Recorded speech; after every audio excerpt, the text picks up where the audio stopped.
उदाहरण काय लिहिले वाचा?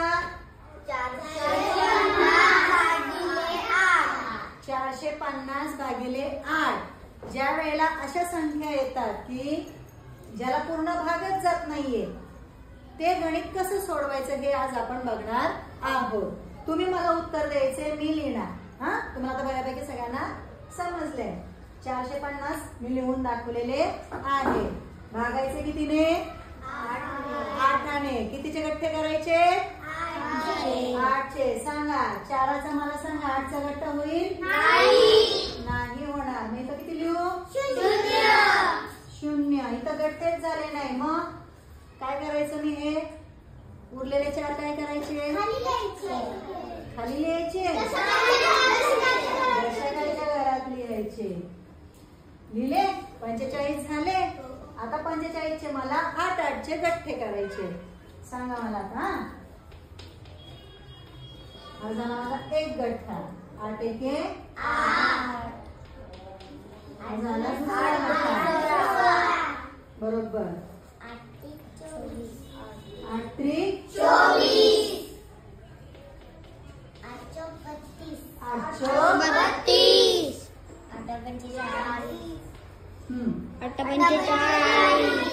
आता सांगा मला 8 होतील का? तुम्हाला 45चे 8चे गठ्ठे केल्यानंतर 48 होऊ शकतात का? नाही होऊ शकत, कारण होणारच नाहीये गठ्ठा। 8 40 आपले झालेले आहेत, बरोबर।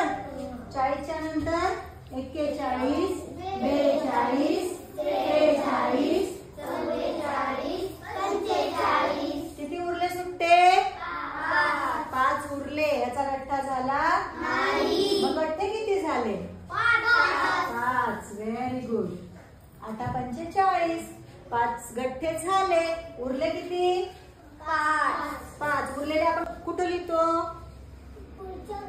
बरोबर, पुढच्या घरात। किती सांगा, किती झाले? 50 झाले। किती झाले? 50। आता चला परत 8चे गठ्ठे करूया।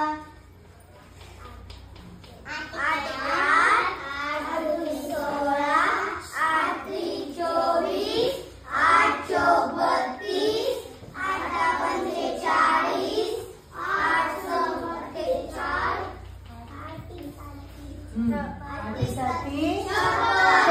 8 7 नाही होणार। 8 पंचे 40 8 7 48 होणार आणि 49 50 होईल काय का गठ्ठा 8चा? नाही होणार। गठ्ठे किती झाले आपले मग? 6। आणि बाकी उरले 2। गरज नाहीये आपल्याला पुढे लिहायला, म्हणजे आपली बाकी उरणारच आहे 2। किती उरणार? 2 बाकी उरणार आहे। आणि भागाकार किती आला? 56।